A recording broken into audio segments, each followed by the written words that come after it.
Hello दोस्तों, welcome back to our YouTube channel. तो दोस्तों, आज हम बात करने वाले हैं एनटीपीसी का set two practice set two NTPC practice set two बात करेंगे। कल हमने बंद करा दी, आज टू की बात करेंगे। ठीक है, तो आज हमने लिया है सीबीटी टू मतलब मेंस वाला पेपर लिया है। कल हमने प्री वाला कराया था। इसमें 120 क्वेश्चन है, तो मैंने आपको 60 और 60 करके टू पार्ट्स में कराऊंगा। ठीक है, 60 आज मिलेंगे, 60 आपको कल को मिलेंगे। अब आपको देखना है इसमें से आप कितना कर पाते हैं। ठीक, और आप इंटरेस्ट बताना आपको कि सीबीटी वन वाला कराना है या एक वन एक टू दोनों कराने हैं। दोनों तैयारी एक साथ करनी है। पहले वन करोगे, उसके बाद टू देखो। जैसा आपको कहते हो वैसे ही मैं कर दूंगा, आप मुझे कमेंट में बता देना। ठीक, पहले क्वेश्चन की बात करते हैं। Red earth and pouring rain, ये एक उपन्यास है। ये उपन्यास के लेखक का नाम बताना है। तो लेखक कौन है? विक्रम चंद्र। तो विक्रम चंद्र लिखा है red earth and pouring scene उपन्यास। ये विक्रम चंद्र कौन है? ये है एक भारतीय अमेरिकी लेखक। कौन है ये? भारतीय अमेरिकी लेखक है ये। आप बोलोगे तो मैं आपको एक्सप्लेनेशन भी देता रहूंगा हैंड टू हैंड। और आप मना करोगे कि नहीं, ये सब वीडियो बहुत लंबी हो जाती है, हमको एक्सप्लेनेशन नहीं चाहिए, तो मैं नहीं दूंगा। ठीक, इन्होंने फर्स्ट उपन्यास जो लिखा था वो कब लिखा था? फर्स्ट उपन्यास लिखा था इन्होंने 1996, 1996 में। और इसी उपन्यास के लिए इनको मिला था, क्या मिला था? राष्ट्रमंडल लेखन पुरस्कार। राष्ट्रमंडल लेखन पुरस्कार मिला था। कौन सी बुक? इस उपन्यास के लिए। कौन सी उपन्यास? उपन्यास का नाम है red earth and pouring rain. इसी के लिए मिला था। अरुंधति राय का नाम पता होगा आपको, कौन है? नाम देखते ही मुझे याद आ गया। ये कौन है? भारतीय लेखिका है। कौन है ये? भारतीय लेखिका। ये फेमस क्यों है? क्योंकि ये फिल्म स्टार भी है और साथ के साथ में ये पॉलिटिशियन भी है, मतलब पॉलिटिक्स में, राजनीति में भी है। ठीक, और इन्होंने एक बुक लिखी थी। बुक का नाम क्या है इनकी? इनकी बुक का नाम है the God of small thing, जो कई बार आ चुकी है एग्जाम में। The God of small things. और इस बुक के लिए इनको 1997 में बुकर पुरस्कार भी मिल चुका है। क्या मिल चुका है? बुकर पुरस्कार। सुकु मेहता कौन है? सुकु मेहता एक यूनि यूनि इसकी न्यूयॉर्क की लेखिका है। इन्होंने लिखा है मैक्सिमम सिटी। मैक्सिमम सिटी इनके उपन्यास का नाम है। और इस उपन्यास के लिए इनको 2005 में पुलित्जर पुरस्कार ही मिल चुका है। क्या मिल चुका है? पुलित्जर पुरस्कार। ठीक है, जिसको अच्छा लग रहा है वो इसको नोट भी कर सकता है। सेकंड क्वेश्चन की बात करते हैं। दिए गए प्रत्येक संख्या में इक्वल टू, बराबर, चिन्ह, दाईं और ये सब छोड़ो, ये रीजनिंग क्वेश्चन है। मिसिंग नंबर निकालना है, बात खत्म। इतना पढ़ोगे 30 से 40 सेकंड लग जाएंगे। क्वेश्चन की बात करते हैं। देखो कैसे हो सकता है ये तो ऐड करके सब्ट्रैक्ट कुछ ना कुछ करके बन रहा होगा। देखो मुझे लग रहा है कि इसकी इसमें मल्टीप्लाई करूंगा, फिर इससे डिवाइड कर दूंगा। मतलब 15 मल्टीप्लाई 8 डिवाइड बाई 12 कितना होगा? 120 बटे 12 ढाई 120। हाँ, बन तो रही है बात। ऐसे ही 26 मल्टीप्लाई 6 डिवाइड बाई 13, 13 दूनी 26, दो छंग 12, बन गई बात। ऐसे 11 गुणा 12 बटे 4, 4 तिया 12, 11 तिया 33, राइट आंसर 33। ठीक, ये कैसे हो सकता है? मिसिंग नंबर से इससे प्रैक्टिस से आती है। जितना ज्यादा क्वेश्चन करोगे उतना जल्दी सीख जाओगे कि इसमें क्या लग सकती है टेक्निक। एक डीलर किसी वस्तु को उसके अंकित मूल्य 16% की छूट के बाद इत्र में बेचता है। मान लो कि उसका मैक्सिमम प्राइस 100 रुपीज था और मैक्सिमम प्राइस पे हम जो डिस्काउंट देते हैं तो क्या बन जाता है? सेलिंग प्राइस बन जाता है। सेलिंग प्राइस कितना हो गया? 84। हम करें 84 यूनिट सेलिंग प्राइस है। क्वेश्चन कह रहा है कि 403.20 सेलिंग प्राइस है। यहाँ से निकाल लेते हैं हम इसको काट के। 12 सत्ते 84, 12 तिया 36 बचे 4, 12 तिया 36, 12 छंग 72। इससे काट लो 7 चौक 28, है ना? 7 चौक 28, 7 अट्ठे 56। एक यूनिट का मान कितना आ गया? 48, 4.8 आ गया। ठीक है, 4.8 मेरे को कितना चाहिए? ये चाहिए 100 की वैल्यू। 100 की वैल्यू कितनी हो जाती है? 480।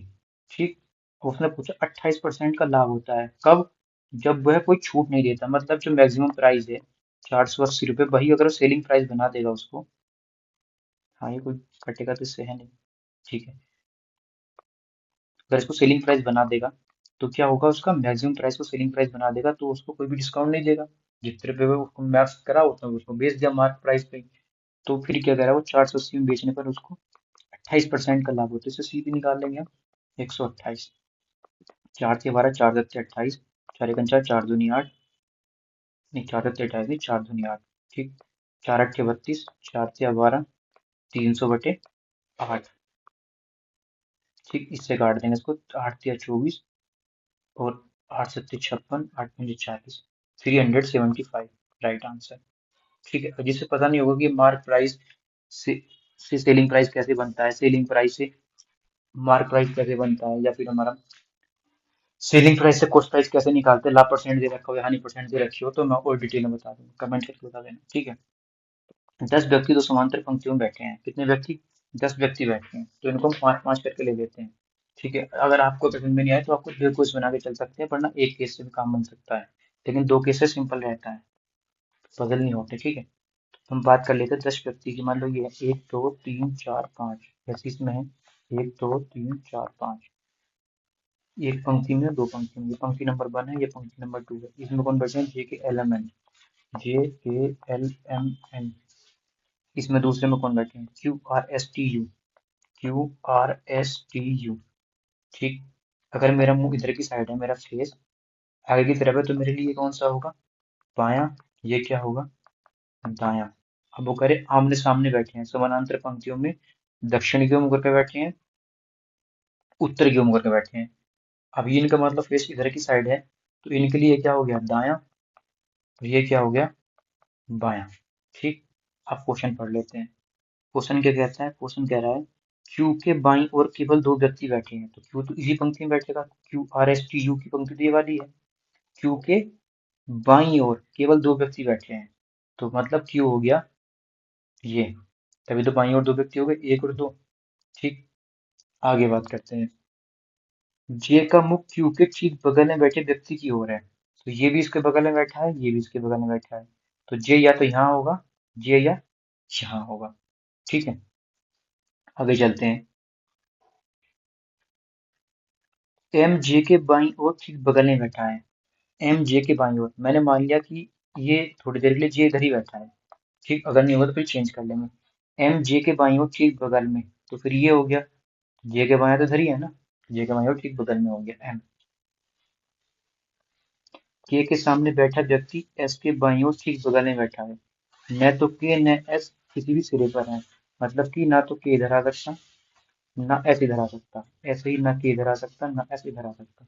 ठीक है, कोई भी छोर पर नहीं है, तो इसलिए देख लेते हैं हम। के सामने बैठा व्यक्ति एस के बाईं ओर ठीक बगल में बैठा है, मैंने माना के बीच में बैठा है, तो के सामने बैठा व्यक्ति क्यू हो गया, उसके ठीक बगल में हो गया फिर इधर एस। के सामने बैठा व्यक्ति लिख रहा है ना, के सामने बैठा व्यक्ति एस के बाईं ओर, तो एस के बाईं ओर इधर, और उसके ठीक सामने हो गया के। एस और टी के मध्य केवल दो व्यक्ति बैठे हैं, तो एस और टी, जब अगर एस इधर बैठा है तो इधर टी होगा, एस और टी के मध्य तभी तो एक दो दो व्यक्ति हो गए, दो व्यक्ति बैठे हैं। एन का मुख यू के ठीक बगल में बैठे व्यक्ति की ओर है, एन का मुख ठीक यू के बगल में बैठे हैं। अब यू को इधर बैठा देंगे तो बगल में ना तो इधर कोई बैठने के लायक है नहीं, जी ऑलरेडी बैठा है, तो यू होगा फिर इधर, श्योर हो गया, ठीक, यू हो गया इधर। अब जब यू इधर हो गया, तो उसके सामने ठीक बगल में कौन बैठा है? एन, एन हो गया इधर। ठीक, सामने ठीक बगल में बाईं ओर, ठीक। अब वो कह रहा है बैठे व्यक्ति, अभी देखो कि मेरे पास जे भी है, ये जे है, ये के है, तो यहाँ क्या हो गया? एल, ये एल हो गया, इधर टी है, एस है, इधर आर हो गया, क्योंकि आर ही नहीं आया था, आर हो गया। तो उसने पूछा आर के सामने कौन बैठा है, तो आर के सामने एम बैठा है, इसी से बन गया। ठीक, नेक्स्ट की बात करते हैं। 5Q+SRTB, अच्छा ये दे रखा है कोई सीरीज, यदि दिए गए अनुक्रम को उल्टे क्रम में लिखा जाए तो, मतलब कि इधर कर दो बायां और इधर कर दो दायां, पूरा घूम जाएगा। ठीक, तो ये वाली चीज इधर पहुंच जाएगी, दो जी कुछ करके। ठीक है, तो 10वें घटक के दाईं ओर, तो देखो 10वां घटक, ये मैंने हमारा फेस इधर की साइड है, तो ये मेरा क्या हो गया? दायां, ये मेरा हो गया बायां। 10वें घटक के दाईं ओर 7वें स्थान पर, तो 10वें घटक के दाईं ओर, तो दाएं, दाएं सिरे से, उसने बोला दाएं सिरे से, ये दायां हिस्सा में, तो दाएं सिरे से इधर कितना हो गया? 10 नंबर हो गया,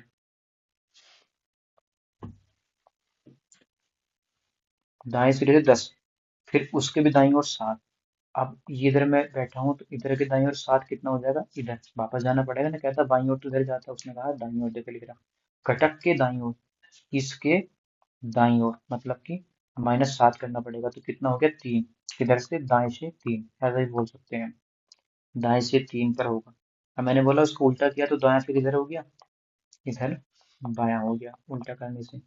तो दाईं ओर से हमको गिनना है 3, 1 2, ये आ गया 3, 3 राइट आंसर। नेक्स्ट क्वेश्चन की बात करते हैं।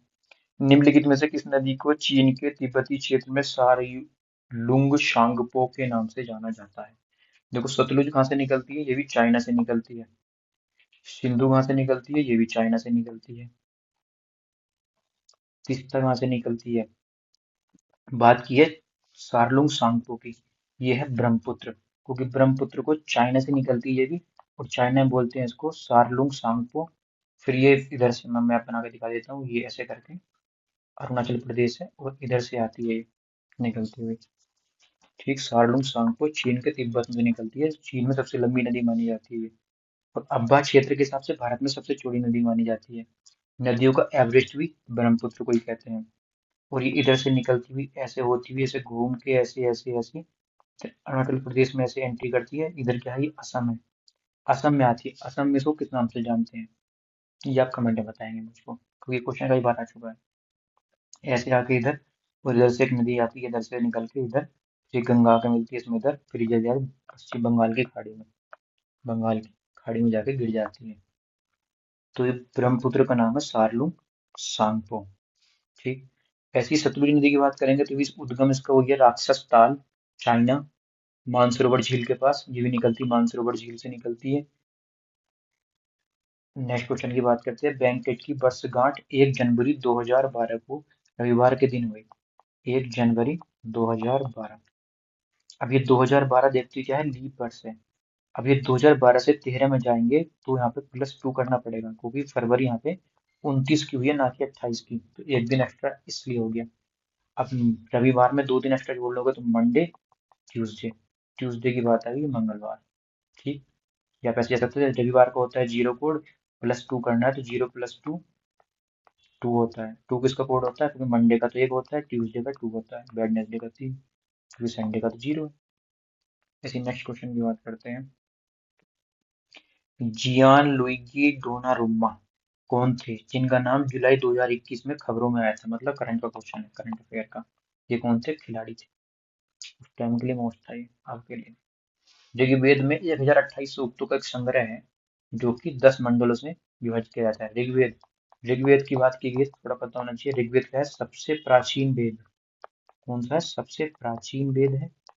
टोटल कितने वेद होते हैं, ऋग्वेद, सामवेद, यजुर्वेद, अथर्ववेद।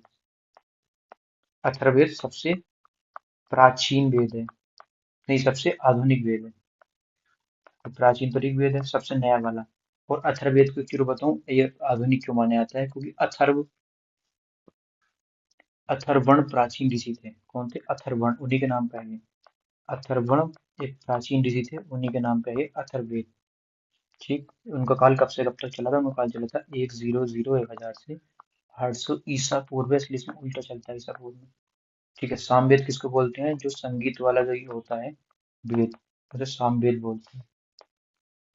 ठीक है, और पूजा के ज्ञान की बात करेंगे तो पूजा का ज्ञान होता है यजुर्वेद में। पूजा का ज्ञान, यज्ञ की विधि, यज्ञ की बात करेंगे तो इसमें सूक्तों का संकलन मिलता है। नेक्स्ट की बात करते हैं। 4750 रुपये की धनराशि को एक निश्चित वार्षिक ऋण ब्याज की दर से 5.5 वर्षों के लिए निवेशित किया जाता है। कितने वर्ष के लिए, 5.5 वर्षों के लिए।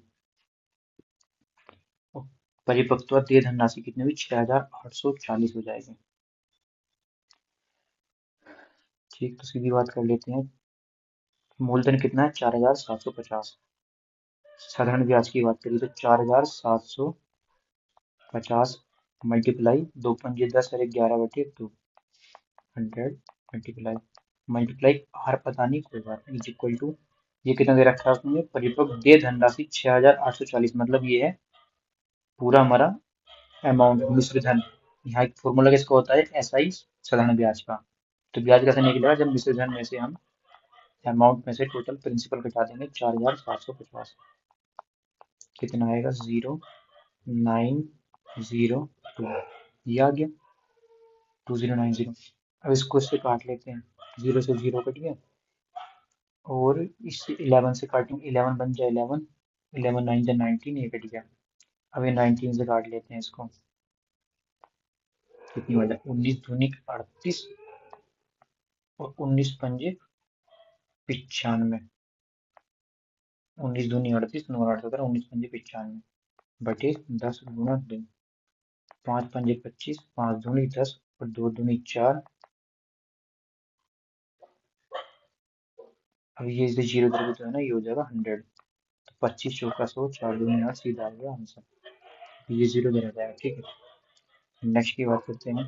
सिर्फ कैलकुलेशन है और कुछ नहीं है, जो फॉर्मूला था बता दिया, उसी से आ जाएगा। कैलकुलेशन करके देख लेना बिल्कुल। कैलकुलेशन में आप प्रैक्टिस करेंगे कैलकुलेशन की, स्पीड बनेगी। तो यह कोड यू, अच्छा ये सीधा है, ऐसे को देखने के लिए सीधा मैं तो लिख देता हूँ, C3 O15 U21 L12 D4 B2 N14 T20 C3। क्या किया है इन्होंने, -1 -1 -1 -1 -1। ऐसे इसमें कितना हो जाएगा, -1। M13 O15 U21 L12 D4 I9 N14 G7। -1 कितना होगा, 12। L -1 कितना होगा, 14। N ऐसे इधर देख लेता, -1 कितना होगा, 6। -1 करेंगे 6 आएगा, 6 कितना होता है, F। एल एन लास्ट में F, एल एन लास्ट में F। ये नहीं है, ये नहीं है, ये नहीं है, यही आंसर है, क्योंकि लास्ट में F भी चाहिए ना हमको, यहाँ पे एल एन से स्टार्ट है। नेक्स्ट क्वेश्चन की बात करते हैं। पाइप ए किसी टंकी के 50% को, मतलब एक 50% मतलब 1/2 को 4 घंटे में भरता है, तो ए को कितने घंटे में भरेगा, 8 घंटे में भरेगा। ऐसी पाइप बी कितने घंटे में भरता है, 12 घंटे में 12। एलसीएम ले लेंगे, कितना हो जाएगा, 24। ये क्या हो गया, टोटल वर्क इफिशियंसी कितनी हो जाएगी, 8 या 24, 3 12 दूनी 24 2। ये आ गई इनकी इफिशियंसी। अगर ये दोनों पाइप मिलकर एक साथ खोल दी जाए तो टोटल कितना काम कर देंगे, 5। काम कितना करवाना, 24। कर कितने रहे हैं, 5। 5 8 5 चौक 20, 4 घंटे 4 घंटे 4 घंटे। बचा कितना, 4। तो 24, 5 चौक 20, 20 24 में से 20 गए तो 4 बचे। 4 गुणा 60, 60 क्यों होगा, मिनट बनाने के लिए 12 बार कट गया, 12 चौक 48, तो 4 घंटे 48 मिनट। ये वाला आंसर, ठीक। नेक्स्ट की बात करते हैं। पर्यटन को बढ़ावा देने के लिए बनाया गया कृत्रिम द्वीपीय पाम जुमरोह निम्न में से किस देश की परियोजना है, तो यूएई की परियोजना है पाम जुमरोह। पाम, यूएई, पाँव छुओ है ना, यू यू छुएगी पाँव, पाँव छुओ पाम जुमरोह, पाम जुमरोह। ये मेरे पाँव है, इनको छुओ ऐसे करके, तो यू ही छुएगी, यूरी यू ही छुएगी, यूएई, यूरी यू ही छुएगी। अगर आप दिखाई देगा क्वेश्चन तो आप कर देंगे इसको आराम से। रूपाली एक खास रास्ते से अपने घर से ऑफिस जाती है। भाई ये मान लो रूपाली है, ये इसका घर है, ये निकलती है यहाँ से, शुरुआत करती है उत्तर की ओर, तो मैंने मान लो उत्तर आगे है। ये चली 17 किलोमीटर, फिर मुड़ी अपने दाईं ओर, तो ये हो गया इसका दायां। बल्कि मैं से बताता हूँ सबसे सिंपल तरीका। जैसे हम बैठे हैं ना, मान लो हम सीधा बैठे हैं, सामने जो दिशा है वो दिशा है, जो साइड में दिशा है वो दिशा, अपने आप से लेके चलते हैं, तो मेरे इधर है उत्तर, ऐसे लेके चलता हूँ। रूपाली चली अपने घर से उत्तर की ओर 17 किलोमीटर, ठीक।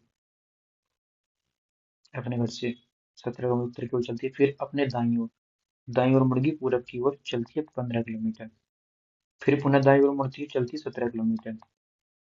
अब वह बाएं मुड़ती है तो बायां होगा ऊपर, फिर चलती है 7 किलोमीटर। तो बताइए अपने घर से पहुंच जाती है वह घर से किस दिशा में और कितनी दूर, न्यूनतम दूरी विचार करते हुए सभी को 90 के। कहाँ पहुंच जाती है, कार्यालय पहुंच जाती है, आगे उसका कार्यालय। एवरी एंगल कितने का, 90 का है, तो मैंने वैसे भी 90 के लिए है सब, ठीक। अब उससे घर से किस दिशा में है, तो ये पूरब की दिशा में है। देखो पूरब यहाँ भी है, पूरब यहाँ भी है, तो ये दोनों तो होंगे नहीं। अब कितनी दूरी पर ये बताना है, तो यहाँ से यहाँ तक कितना है, ये 15 ही तो है। तो ऊपर कितना चला, 7, 15 और 7 22, 22 किलोमीटर। नेक्स्ट क्वेश्चन की बात करते हैं, क्वेश्चन नंबर 15। निम्न व्यंजक को सरल कीजिए। सब सोल्व करना है, कोड मास का है, PODMAS। बी से ब्रैकेट, ओ से ओ, डी से डिवाइड, एम से मल्टीप्लाई, ए से एडिशन, ए से सब्ट्रैक्शन, ठीक। पहले इतना सोल्व करते हैं। 12 या 36, 4 से डिवाइड करेंगे, 4 नम 36, 9 9 81, माइनस के 18, कितने बचे, 8 में से 11 में से 8 गया, 3 बचा, 5 में से 7 में से 1 गया, 6 बचा 63। ये कितना है 34।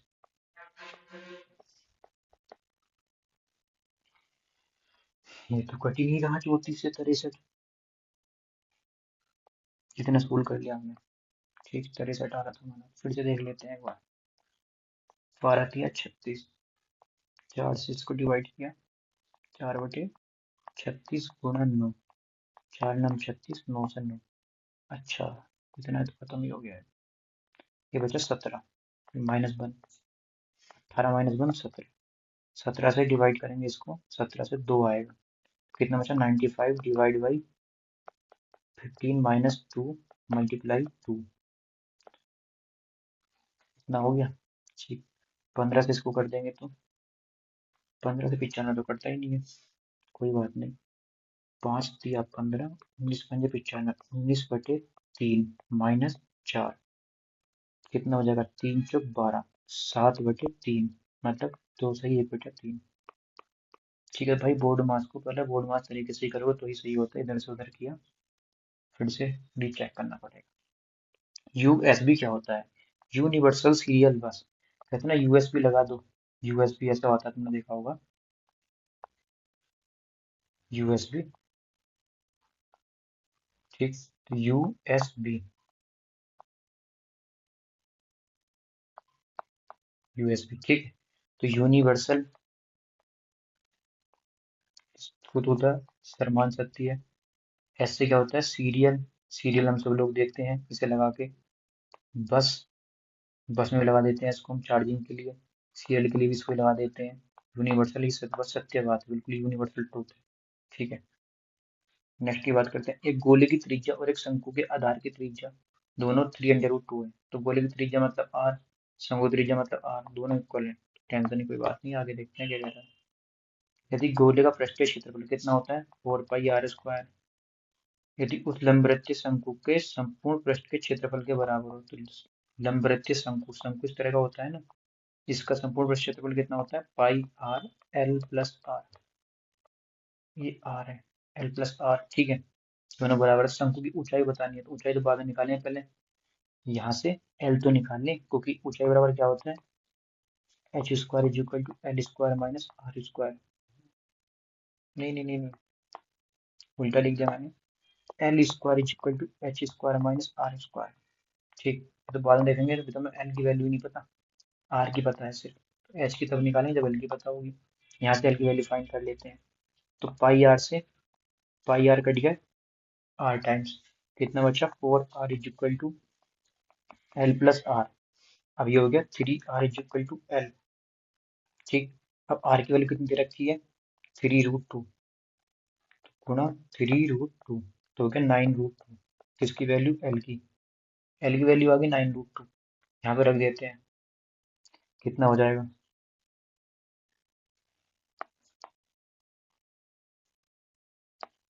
यहाँ से निकालने के लिए अब मैं फॉर्मूला लगा देता हूँ, h² = l² - r²।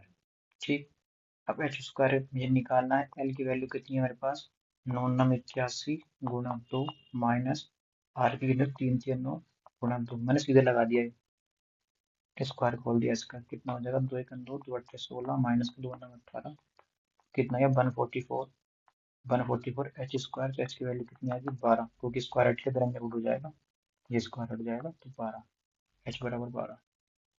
ठीक, ये फॉर्मूला ध्यान रखना, कंफ्यूज हो जाते हैं बार बार। h² = l² - r² बनना, l² = h² + r², ये होता है। इसे इधर लिया, इसे इधर लेगा तो माइनस में हो जाएगा। नेक्स्ट की बात करते हैं, निम्नलिखित में से किस उपग्रह की कक्षा सूर्य समकालिक है? तो क्या है ये मेटोसेट 11। कितना मेटोसेट 11, ऐसी बात करते हैं, x = 2 + √3 अपॉन 2 - √3, x - 7 का होल स्क्वायर। यहाँ से क्या करते हैं, पहले x की वैल्यू फाइंड कर लेते हैं, x = 2 + √3 अपॉन 2 - √3। अब x की वैल्यू कैसे फाइंड होगी, तो x की वैल्यू फाइंड करने के लिए हर के संयुग्म से गुणा कर देते हैं, किससे, हर के संयुग्म से, सॉरी गुना कर लेते हैं, वो कैसे होगी? 2 + √3, 2 + √3 प्लस, ठीक है, ये कितना हो जाएगा? a + b का होल स्क्वायर हो जाएगा, ये हो जाएगा a² - b²। हो गया? तो कितना बन जाएगा? 4 + 3 + 4√3, नीचे हो जाए 4 में से 3 का 1 बचा, वो तो छोड़ो। एक्स इक्वल 4 3 7, 7 + 4√3, ये किसकी वैल्यू आ गई? एक्स की वैल्यू आ गई। हमें क्या चाहिए? x - 7 का होल स्क्वायर। अब ऐसे एक्स की वैल्यू रख देंगे, 7 + 4√3 -7 का होल स्क्वायर। एक्स की वैल्यू पुट करने पर 7 से 7 कट गया, 4 + √3 मतलब 4√3 का होल स्क्वायर, खाली स्क्वायर बचा। तो कितना? 4 × 16 × 3 48, इसका आंसर आ गया। ठीक है, समझ में तो आ रहा होगा ना? 48। नेक्स्ट क्वेश्चन की बात करते हैं। नेक्स्ट क्वेश्चन क्या है हमारा? नेक्स्ट क्वेश्चन कहता है प्रदिष्ट मुद्रा फेट मनी क्या है जिसका कोई आंतरिक मूल्य नहीं होता? निर्दिष्ट मुद्रा मतलब फेट मनी क्या होता है? फैट, फैट क्या होती है? फैट का मतलब होता है इसका आंतरिक मूल्य नहीं है। फैट तो अपना आप जैसे ये इंसान है, अब खाया जा रहा है, खाया जा रहा है, कभी बर्गर खा रहा है, कभी पिज्जा खा रहा है, तो कभी अन्य कुछ तो कुछ खाया जा रहा है, तो इसका जो पेट है फैट मनी हो गया। ये कितना खतरनाक हो गया? तो ये फैट मनी जिसका कोई आंतरिक मूल्य नहीं, इस फैट से कोई फायदा नहीं है। ठीक है, ना ये झुक सकता है, ना ये उठ सकता है ढंग से, ना ये भाग सकता है, इसका कोई आंतरिक मूल्य नहीं है, फैट मनी। इस तरह से भी ध्यान रखने के लिए मैंने आपको वैसे याद कराने के लिए चीजें रिलेट कराया। FRBMA को 2003 में अधिनियमित किया गया था, जिसके द्वारा सरकार के लिए राजकोषीय घाटे को कम करने का लक्ष्य निर्धारित किए गए थे। तो FRMBA का पूर्ण रूप क्या है? ये है fiscal responsibility and budget management act. भाई अगर मैं भी होता आपकी जगह तो मैं भी इसको स्किप कर देता, मुझे भी नहीं पता FRMBA, लेकिन अब आगे को आएगा। FRMBA, MBA क्या होता है? मैनेजमेंट एक्ट, किसका? बजट का। MBA किया है तो मतलब क्या किया तुमने? बजट में मैनेजमेंट एक्ट किया है, इतना तो आप याद रखेंगे।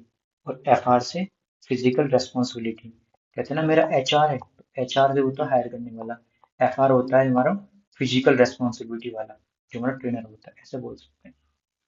भारत के निम्नलिखित में से किस पड़ोसी देश का क्षेत्रफल सबसे कम है? आपको पता है ये भारत का नक्शा है, ऐसे करके, ठीक, ऐसे भारत का नक्शा है, और ये कुछ इस तरह से होता है भारत का नक्शा। इधर क्या है? पाकिस्तान है, इधर क्या है? हल्का सा ये अफगानिस्तान है, ये क्या है? हमारा चाइना है, ये क्या है? हमारा नेपाल है, ये क्या है? हमारा भूटान है, ये क्या है? हमारा म्यांमार है। ठीक, ये वेस्ट बंगाल, ठीक, बंगाली खाड़ी इधर रहता है, ये इधर है। अब ये क्या है? सबसे छोटा, तो आपको दिख रहा होगा कि पाकिस्तान के जिसमें नेपाल तो बड़ा है, नहीं, पाकिस्तान तो बहुत ही बड़ा है, नहीं। अब क्या बचा? म्यांमार, म्यांमार तो यहाँ से यहाँ तक है, तो ये तो भाई बहुत बड़ा हो गया, नहीं। क्या बचा? भूटान। ये माइंड में होना चाहिए, मेरी माइंड में तो मैंने एकदम बना दिया, दिमाग में था मैं ऐसे लगा देता, भी नहीं बनाया। निम्न में से कौन सा पौधा अपने मूल ग्रंथि में पाए जाने में राइजोबिया जीवाणु के साथ परस्पर सहजीवी संबंध के कारण वायुमंडलीय नाइट्रोजन का स्थिरीकरण नहीं करता है? तो कौन सा है वो? कूलर, कूलर का फूल होता है, मान लो कूलर का पेड़ खड़ा है, इसमें ये शाखा लगी है, और ये इस तरह से कूलर का पेड़ है, तो कूलर लगे हैं इनके, तो कितने सारे मस्त मस्त कूलर लग रहे हैं, नीचे गिर भी रहे हैं, ये पड़े हैं कूलर, सब में गिर रहे हैं कूलर। ठीक, तो क्या है? कूलर क्या है? नाइट्रोजन का स्थिरीकरण नहीं करता है, भाई स्थिरीकरण नहीं करता, इधर ही भागेगा, इधर भागेगा कूलर, इधर भागेगा, स्थिरीकरण नहीं है नाइट्रोजन का। ठीक, नेक्स्ट क्वेश्चन की बात करते हैं। वे भारतीय तबला उस्ताद, संगीतकार, तबला वादक, संगीतकार, फिल्म अभिनेता निम्नलिखित में से जिन्हें 1998 से पद्मश्री और उसके बाद 2000 में पद्म भूषण से सम्मानित किया गया, देख रहे हो? सन से पूछा है।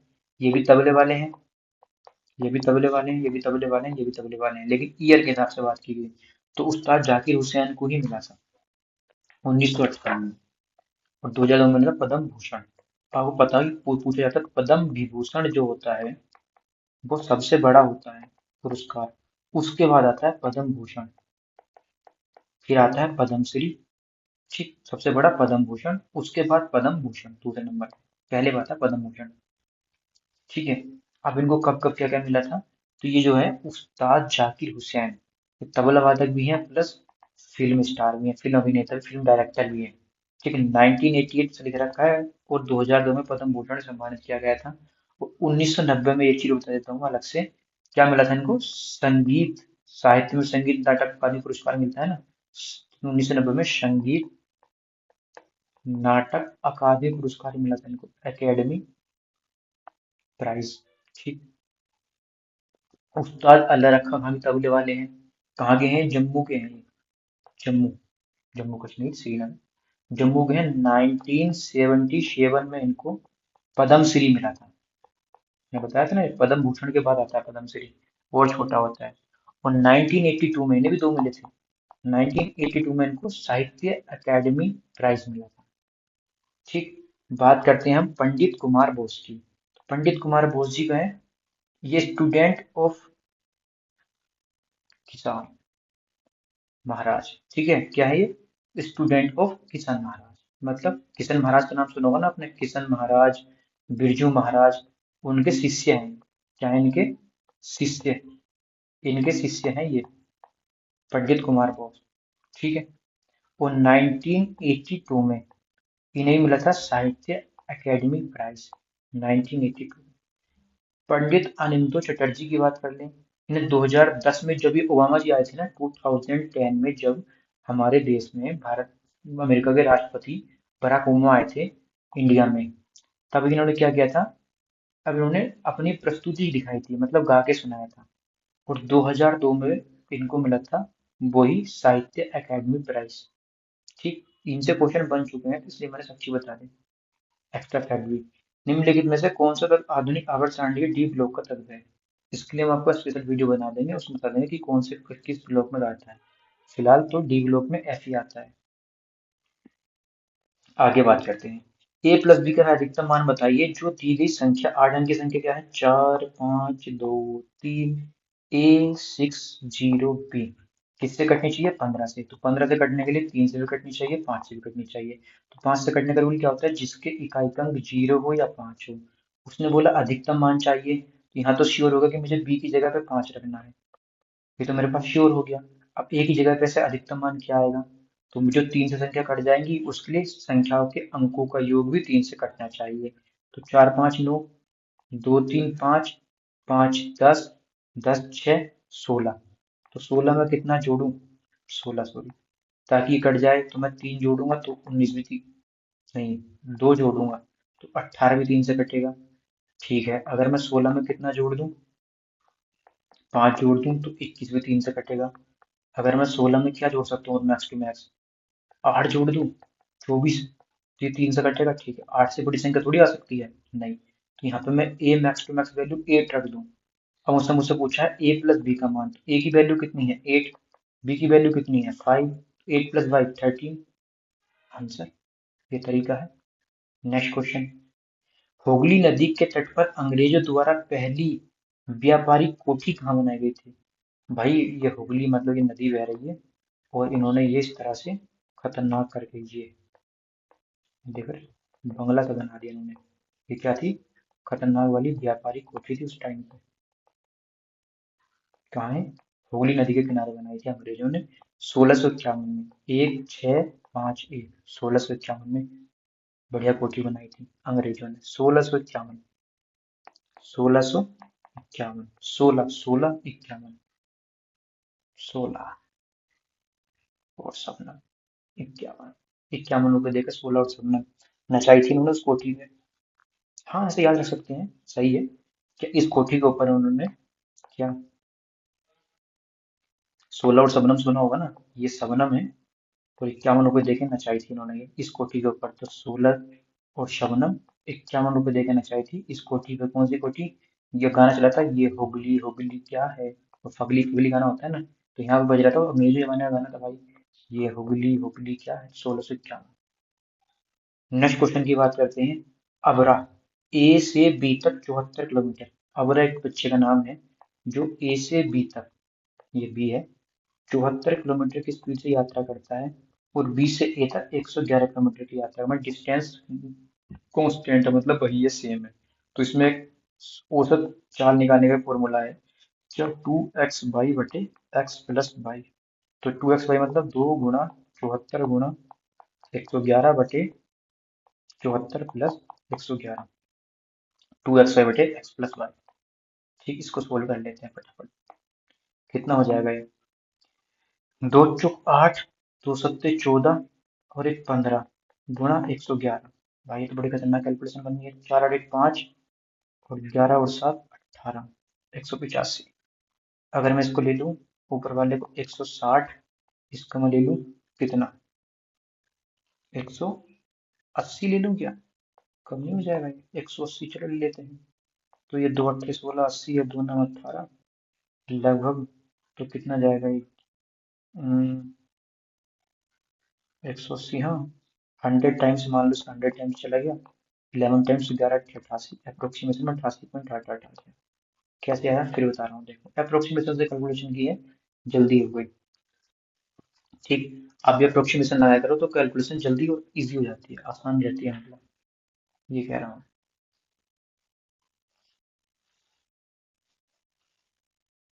कितना है ये? 74। कहने रहता हूँ 2 × 74 × 1 अपॉन कितना हो गया ये? 74 प्लस 111, 111 प्लस 74 कितना हो गया? 185। ऊपर कितना हो गुणा कर लो, 2 चौक 8, 2 सत्ते 14 और एक 15। इसको मैंने मान लिया था 160, इसको मैंने मान लिया था कितना, 180, और इसको मैंने अप्रोक्सीमेशन में सोल्व कर लिया। तो 8 टाइम्स जा रहा था, तो 111 ये 0.8 हो जाएगा, ये 88.8 ऐसे करके।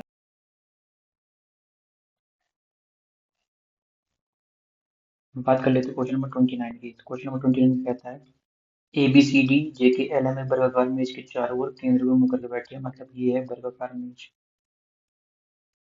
ठीक, 1 2 3 4 5 6 7 8 लोग बैठे, एक छोटी घर बना लेता हूँ। 1 2 3 4 5 6 7, रिपीट नहीं करना पड़ेगा फिर। डी के मेज के किसी कोने पर बैठा है, डी मैंने यहाँ बैठा दिया कोने पर, डी उठा दिया यहाँ कोने पर। इससे फर्क नहीं पड़ रहा, इधर कोना उधर कोना एक ही बात है। डी के बाईं ओर गिरने पर डी और सी के बीच में दो व्यक्ति बैठे हैं, तो बायां इसकी साइड इधर होगा बायां, इधर होगा दायां। मैंने खुद को मान के करता हूँ क्वेश्चन। ठीक, तो डी के बाईं ओर गिरने पर डी और सी के बीच में दो व्यक्ति बैठे हैं, तो 1 और 2 ये हो गया, 1 और 2 ये हो गया। तो ये दोनों, ये 1 और 2, दो व्यक्ति बैठे हैं। सी और बी के बीच केवल 3 व्यक्ति बैठे हैं, तो सी और बी सामने हो जाएंगे आमने सामने, तो ये दो व्यक्ति 3 व्यक्ति होंगे। ये काम खत्म हो गया। एम बी के बाईं ओर तीसरे स्थान पर बैठा है। बी के बाईं ओर पहला दूसरा तीसरा एम, पहला दूसरा तीसरा एम, बाईं ओर इधर ही होगा, पहला दूसरा तीसरा। ठीक है, के एम के दाईं ओर ठीक बगल में बैठा है, के एम के दाईं ओर ठीक बगल में, के एम के दाईं ओर ठीक बगल में ये हो गया, एम के दाईं ओर ठीक बगल में ये हो गया। ए न तो बी और न सी के ठीक बगल में बैठा है, ए यहाँ हो जाएगा, ए इसमें यहाँ हो जाएगा, जरूरत नहीं पड़ेगी अब उसकी तो। ठीक, क्योंकि सी ए यहाँ नहीं आ सकता, मना कर रखा है, ए यहाँ नहीं आ सकता, मना कर रखा है। जे ए के बाईं ओर ठीक बगल में, ए के बाईं ओर, तो ए का बायां किधर होगा, इधर। ये क्या है, जे। ठीक है, जे। बचा क्या हमारे पास, एल, एल इधर आ गया, सिंपल है। एल के दाईं ओर दूसरे स्थान पर कौन है, तो एल का दायां किधर होगा, इधर। पहला स्थान, दूसरा स्थान, एम। तो ये ना एम, ये रहा देखो एम, ये एल है। पहला स्थान दाईं ओर, ये दायां है, दूसरा स्थान। ठीक, नेक्स्ट क्वेश्चन की बात करते हैं। A/2 2A, A/4 3A 5। देखो माध्य का सीधा सीधा मुझे दिख रहा है कि 6 दे रखी है, मतलब क्या होगा, A plus A/2 plus 2A/3 plus A/4 plus 3A/5। माध्य का निकालनी है, तो एक प्राकृतिक संख्या है इज इक्वल टू 6। माध्य क्या होती है, बीच की संख्या। तो कैसे निकलेगी, मैं वैल्यू पुट करके लेकर यहाँ रखूंगा तो ये पॉइंटों में आ जाएगा, ये पॉइंट, ये पॉइंट, 9 तो कटेगा नहीं। 12 रख के देखता हूँ तो कितना आता है, 12, 12/2, 2 गुणा 12/3 12/4, 12 × 3/5। ये भी पॉइंट में 3×12, 4×2 8, 4×3 12, 2×6 12, 12। ये कितना 12×6 36/5 कितना होना चाहिए? 6 × 6 को कितनी संख्या है? 1 2 3 4 5 गुना 5 30 होना चाहिए। ठीक, तो 12 और 6 18 और 8 26 कितना हो जाएगा? ये 3 29 और ये कितना हो जाएगा? 5×7 = 35। तो 36 के आसपास पहुंच गया तो आंसर क्या हो जाएगा? 11 10। तो 11 होंगे तो फिर पॉइंट में आ जाएगी। ये 11/2 5। ठीक है, आंसर 10 हो जाएगा। करके देख लीजिए कैसे अप्रोक्सीमेशन से हो जाएगा। 10 10/2 2 × 10/3 10/4 3 × 10/5 5 दूनी 10 बचा 6। इसका तो आ गया 6। 4 दूनी 8 4×5 20 कितना हो जाएगा? 20 3×6 18 3×6 18 है ना? ठीक, 2×5 10 10 10 और 5 15 15 और 6 21। ये कितना हो जाएगा? 6 और 2 8 और 6 और 5 11 मतलब कि 1 मतलब कि 9। तो 21 और 9 30। मुझे कितना चाहिए था? बराबर 6 × 5 30। 5 क्यों? 1 2 3 4 5। कितना होगा? 30 30 10। ठीक, नेक्स्ट क्वेश्चन की बात करते हैं। एक का मतलब है बहन, दो का मतलब है पति, तीन का मतलब है पुत्री, चार का मतलब है माँ और पांच का मतलब है भाई। ठीक, क्वेश्चन कह रहा है यू। चार का मतलब क्या है? माँ। एल दो। वो कह रहा है या तो एक या दो या एक या पांच। काय के लिए? सी एल की संतान है। करके देख लेते हैं थोड़ा बहुत। एल से दो। दो मतलब क्या है? पति। किसका? जी का। अब जी बराबर क्या होगा? चार। चार का दे रखा है माँ। किसकी? एम की। अब एम वन। वन मतलब क्या होगा? वन मतलब दे रखा है बहन। किसकी? ओ की। अब ओ से सी का रिलेशन क्या बताएं? यहाँ रखना है क्या आएगा? चार आएगा, एक आएगा, तीन आएगा, पांच आएगा। अब देखो क्या करना है, मुझे बनाना है सी एल की संतान है। तो एल की संतान कब होगी? मैंने दो के लगा दिए, एक ही रहेगा। क्योंकि ये इसकी संतान है, ये भी इसकी संतान होगी। ये इसकी संतान तब होगी जब या तो भाई होगी या बहन होगी। तो भाई और बहन का क्या है? एक है बहन का, एक तो है बहन का। तो ये संतान होगी। या भाई का कितना है? पांच है भाई का। पांच है भाई का, क्योंकि यहाँ भाई या बहन आएगा तो भी संतान होगी। एक या पांच। ठीक, नेक्स्ट क्वेश्चन की बात करते हैं। Question number 32। अक्षरों के उस संयोजन का चयन करना है जो दी गई श्रृंखला के रिक्त स्थानों में क्रमिक रूप से रखने पर श्रृंखला पूर्ण हो जाएगी। मीन्स क्या है? मीन्स ये है A B C A, C A B double A B C. तो ए से पहले तो बी आ रहा है तो यहाँ तो हो जाएगा बी से पहले ए, उसके बाद सी, सी के बाद फिर से ए। तो लास्ट में ए सी ए कहाँ दे रखा है? ए सी ए, ए दे रखा है देखो। ये नहीं, ये नहीं, ये नहीं। इसी से बन गया, बाकी अपनी जगह से नहीं पड़ी। नेक्स्ट क्वेश्चन की बात करते हैं। Question number 33। दी गई भिन्नों में से कौन सी भिन्न 1/2 से कम है? 1/2 का मतलब क्या होता है? 0.5। 0.5 से कम आना चाहिए वैल्यू। तो इसकी वैल्यू कितनी हो जाएगी? 15×6 = 90, 15×7 नहीं नहीं 80 मान लेता हूँ उसको, 15 से डिवाइड करता हूँ, पॉइंट लगा देता हूँ। 15×45, 15×4 = 60, 15×5 = 75। तो पाँच से ज्यादा आ रही है, क्योंकि 75 में से फिर पाँच बचेगा, फिर जाऊंगा 15 से कुछ करेगा, पाँच से ज्यादा आ रही है। ऐसी चीज हो जाएगी 20×5 = 100। और फिर ये 20×5 = 5.5, मतलब ये ज्यादा आ रही है, ये भी नहीं है, ये भी नहीं है। देखो ये 30, ये 15, 3×5 = 15 और वैसे भी 31 है तो पाँच से कम ही आएगी। यही आंसर है। ये हो जाएगी 9×5 = 45, फिर 9×5 = 45, 5 ज्यादा आ रही है। नेक्स्ट की बात कर लेते हैं। एक विद्यालय में कक्षा 5 6 और 7 क्रमशः 360 520 280 छात्र हैं। इन छात्रों को यात्रा पर ले जाने के लिए बसों को किराए पर लेना है। इस प्रत्येक बस में छात्रों की संख्या समान होगी। प्रत्येक बस में एक कक्षा के छात्रों, प्रत्येक बस में बैठने वाली अधिकतम संख्या मतलब कि HCF की बात कर रहा है। HCF क्या होता है? Highest common factor. तो 360, 520, 280 का HCF क्या आएगा? देखो, 40 से ये भी कट रहा है, 40 से ये भी कट रहा है, 40 से ये भी कट रहा है, तो 40 आंसर है। मैक्सिमम 50 से कटेगा नहीं, और 30 से तो ये कटेगा नहीं, 30 से 280 नहीं कटेगा। वैसे भी इन सब में भाई 40 ही बचा, 50 के बाद 40 से कट भी रहा है, कंडीशन भी फुलफिल हो रही है। 8 व्यक्ति MNPSTB एक्स और वाई एक सीधी पंक्ति में बैठे हैं, सबका मुंह उत्तर की ओर है। लो भैया 8 व्यक्ति बैठा दिए, 1 2 3 4 5 6 7 8 व्यक्ति बैठे हुए। ठीक, एम पंक्ति के किसी एक सिरे से तीसरे स्थान पर बैठा है। दो बार बैठा दूंगा फिर मैं, एक सिरा कौन सा सिरा पता नहीं, मैंने बैठा दिया कि इधर से पहले एम को, इसमें बैठा दूंगा इधर से एम को। तो कह रहा है एम पंक्ति के किसी एक सिरे से तीसरे स्थान पर बैठा है। ये पहला स्थान, दूसरा स्थान, तीसरा स्थान, ये हो गया एम। ऐसे पहला स्थान, दूसरा स्थान, तीसरा स्थान, एम। एन एम के दाईं ओर दूसरे स्थान पर बैठा है। एन एम के दाईं ओर दूसरे स्थान पर, ये हो गया एन, दायां तो इधर ही है, इधर हो गया एन, दायां इधर है। अब बात करते हैं एन के दाईं ओर जितने व्यक्ति बैठे हैं।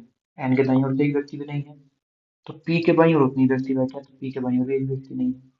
यहाँ एन के दाईं ओर 3 व्यक्ति हैं, तो यहाँ भी एन के पी के बाईं ओर 1 2 3 3 व्यक्ति हैं, है ना, 1 2 3। एस पी के दाईं ओर तीसरे स्थान पर बैठा है।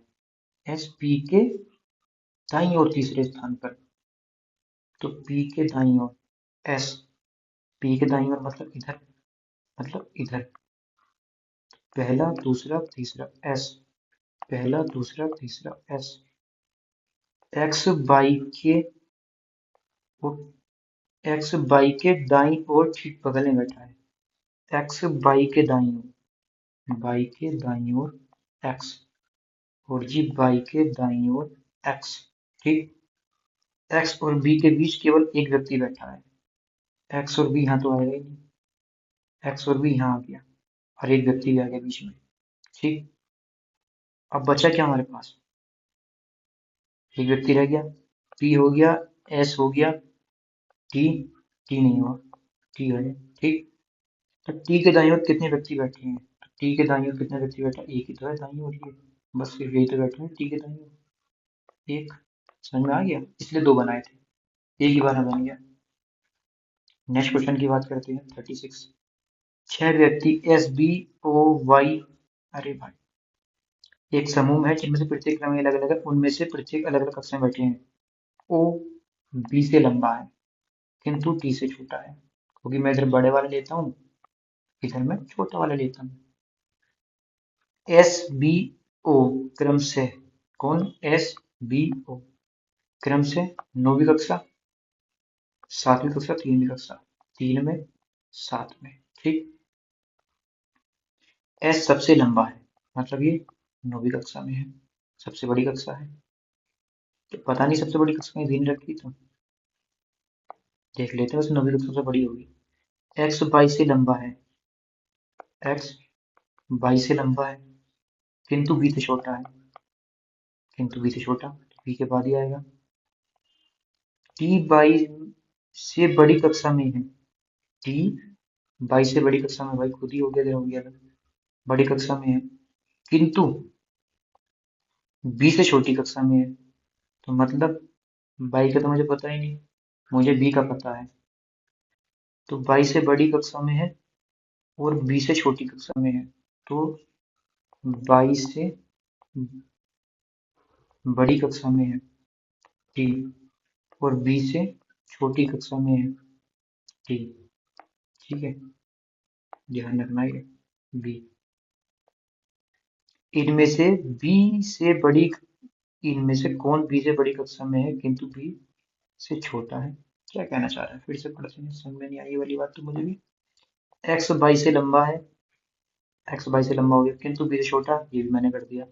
टी बाई से बड़ी कक्षा में है, टी बाई से बड़ी कक्षा में है, ये भी हो गया, किंतु बी से छोटी कक्षा में है, किंतु बी से छोटी कक्षा में है, बी 7 में है, तो ये हो सकता है 4 में हो, 5 में हो, 6 में हो सकता है ना, हो सकता है, लेकिन 4 में इसको ले लेते हैं, तो ये 5 या 6 में बचा, ये सबसे नीचे जा रहा है।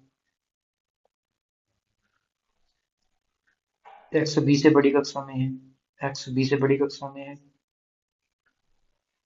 ये 8 में हो गया क्योंकि 9 तो इसके पास है। साफ साफ दे रखा है, ये दे रखा, देखो।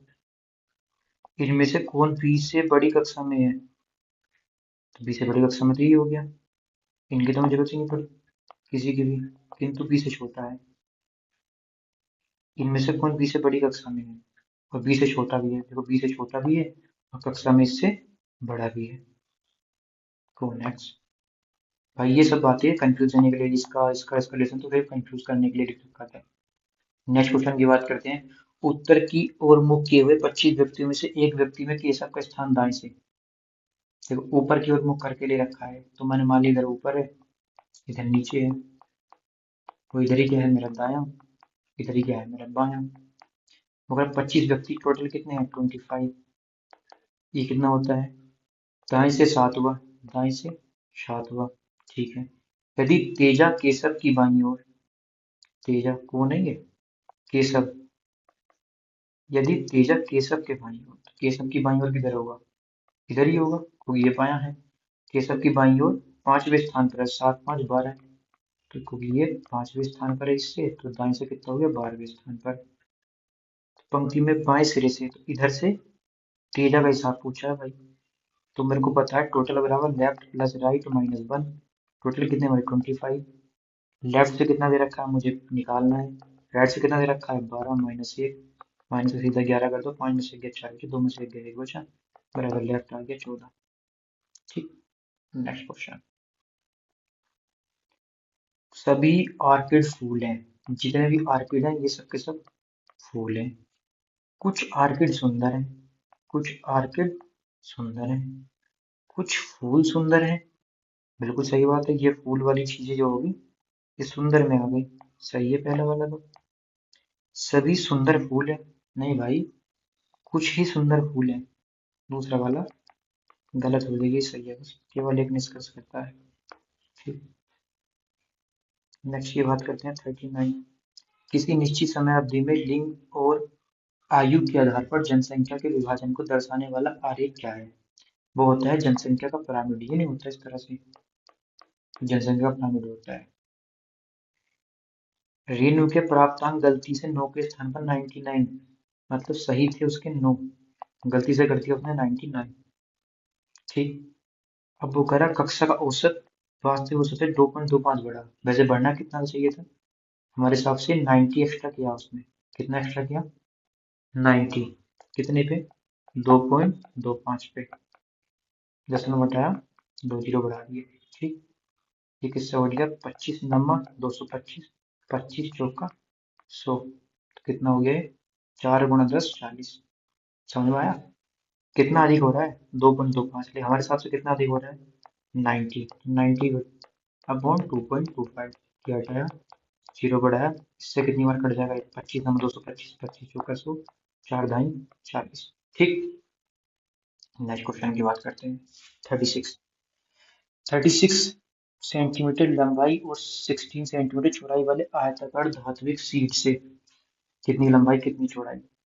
ये मान लो आयताकार शीट है, ये है 36 लंबाई, ये है 16 चौड़ाई, ये बी है, ये मेरा एल है।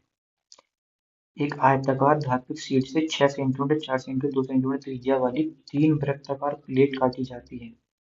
मतलब ये 3 प्लेट काट दी, तो भाई जो इसका क्षेत्रफल होगा कितना? 36 गुना 16, उसमें से कितना घट जाएगा? ये पाई आर स्क्वायर। वृत्त का क्षेत्रफल 3 वृत्त का 3 होगा, तो पहला कितना है? 22। पाइप को मैंने कॉमन ले लिया, तो R1 का स्क्वायर मतलब 36, R2 का स्क्वायर मतलब 16, और R3 का स्क्वायर मतलब 4। 16 और 4 20, मतलब कि 22/60 गुना 56। ये कितना हो गया? 56। 7 अट्ठे 56, तो 22 अट्ठे कितने होते हैं? 22 मल्टीप्लाई 8। 16 यहाँ है, 16 इसमें है, 16 ले लिया मैंने कॉमन। कितना है? 36 माइनस, इधर कितना बचा? 2 गुना 11 होता है ना ये, तो अट्ठे 16 होते हैं 11। 6 में से 1 गया 5, 3 में से 1 गया 2, बचे 16 गुना 25। ये निकल के आ गया। क्या निकल के आया ये सिर्फ इसका आया निकल के। ठीक है। ये धात्विक शीट के शेष भाग के क्षेत्रफल को एक वर्ग के क्षेत्रफल के बराबर। अब ये कितना है, ये शेष भाग का जो क्षेत्रफल है, भुजा स्क्वायर वर्ग का क्षेत्रफल कितना होता है, भुजा स्क्वायर, तो इसका स्क्वायर हटाया, इधर हमने रूट लगाया, 4 × 5 4 × 5 20। ये तरीका होता है एग्जाम में करने का। सारी कैलकुलेशन करके मेन मेन चीज करो, आंसर निकालो, बात करना। स्कैंडिनेविया एक सांस्कृतिक क्षेत्र है जो किस महाद्वीप में स्थित है? स्कैंडिनेविया कहाँ है? यूरोप में है। स्केटिंग यूरोप में। तो दोनों देखा होगा, एक बच्चा है वो स्केटिंग करता है इस तरह से, ये पैर है, इसमें जूते पहन लिए पहियों वाले, देखा होगा ना तुमने स्केटिंग करते हुए इस तरह से। तो ये क्या है, यूरोप में। ये कहाँ मिलते हैं? यू यहाँ नहीं मिलते, ये तो रोप दिखाते हैं अपना, क्योंकि मेरे पास पहिए वाले जूते हैं, यू दिखाते हैं अपना रोप झाड़ के। तो यूरोप स्केटिंग करने वाले। कन्नड़ किसकी है? पता है किसी को कन्नड़ किसकी है? कमेंट में बताएंगे। पर शासन करने वाले राजाओं के इतिहास में संस्कृत भाषा में वर्णन किया गया है। कल्लड़ की राजतरंगिणी, ठीक है। कल्लड़ की क्या है? राजतरंगिणी। तो कल्लड़ एक इंसान का नाम है, उनकी एक रचना है जिसका नाम है राजतरंगिणी। तो कहना चाहता है शासन करने वाले राजाओं के इतिहास का संस्कृत भाषा में वर्णन करना है, वर्णन किया गया है मतलब। तो ये कहाँ पर शासन करने वाले राजा थे? बंगाल में, बिहार में, कश्मीर में, दिल्ली में। तो कश्मीर के राजा पर लिखी गई है संस्कृत में राजतरंगिणी कल्लड़ के द्वारा, ठीक। दिए गए समीकरण को सही करने के लिए निम्नलिखित में से दो चिन्हों का आपस में बदलना चाहिए। कौन कौन से चिन्ह आपस में बदलने चाहिए ये बताने हैं हम, ठीक है। तो देखो यहाँ पे अगर मैं इसको माइनस को प्लस को पहले इसको छोड़, तो आंसर है, पहले यहाँ से चेक करा पड़ेगा था कि वहाँ एग्जाम में कौन सा आंसर है। प्लस माइनस, अगर मैं इसको प्लस माइनस चेंज करूंगा 3 से 7 कभी नहीं जाएगा, तो मुझे पहले डिवाइड चेंज करना होगा। डिवाइड चेंज करूंगा तो ये भी नहीं होगा, ये भी नहीं होगा, ये हो सकता है, लेकिन 3 से 8 भी नहीं जाएगा। अगर मैं ऐसे लिख दूंगा 8 ÷ 3 × 7, तो 3 से 8 भी नहीं कटेगा, तो ये भी नहीं होगा, तो ये आंसर बचा। जरूरत ही नहीं सोल्व करने की, फिर समझा रहा हूँ कि जो समझ में नहीं आया तो देखो। यही होता है एग्जाम में करने का, कौन सा हो सकता है। देखो 3 से 7 तो जाएगा नहीं, तो पहले मुझे ये चेंज करना पड़ेगा डिवाइड। तो डिवाइड चेंज यहाँ हो नहीं रहा, डिवाइड चेंज यहाँ हो नहीं रहा, इसमें हो रहा है। तो इसमें करके देखोगे 8 ÷ 3 × 7, ये चेंज करने के बाद आया। तो बात तो वही होगी, 3 से 8 तो यहाँ भी नहीं कटेगा, तो ये भी नहीं होगा। ये है जल्दी करने का, वरना लिख कर करोगे, कसरत कर करके देखोगे, उससे टाइम बचाओ, ठीक। गोवा को भारत का 25वां राज्य कब बनाया था? गोवा को बनाया था 1987 में, 30 मई, 30 मई 1987। एक में दिन हो गया 8 बचा, 8 में से 1 गया 7 बचा, तो 1987। गो, गोवा गोन, 1987, 1987। मैं अपने स्टेट वाले अलग से सेपरेट वीडियो बना दूंगा, 10 से 12 मिनट में सारे स्टेट याद करा दूंगा बाइक ट्रिप, ठीक है। तो अब हम बात करते हैं क्वेश्चन नंबर 46। ये कितना हो जाएगा? 25। तो ये कितना होगा, मतलब 0.5। ये कितना हो जाएगा? 0.07। ये कितना हो जाएगा? 0.3। 0.07 मतलब ये क्यों 4 के बाद पॉइंट है, तो यहाँ 2 आएंगे। तो 0.5 प्लस 0.14 माइनस 3 3 9, और 0 के बाद 9, वो 2 के बाद 1 के बाद 1 के बाद 1। तो कितना हो जाएगा? इसको लिख सकता हूँ 50। इसको मैं ऐड करूंगा तो हो जाएगा 6, और ये 14 है।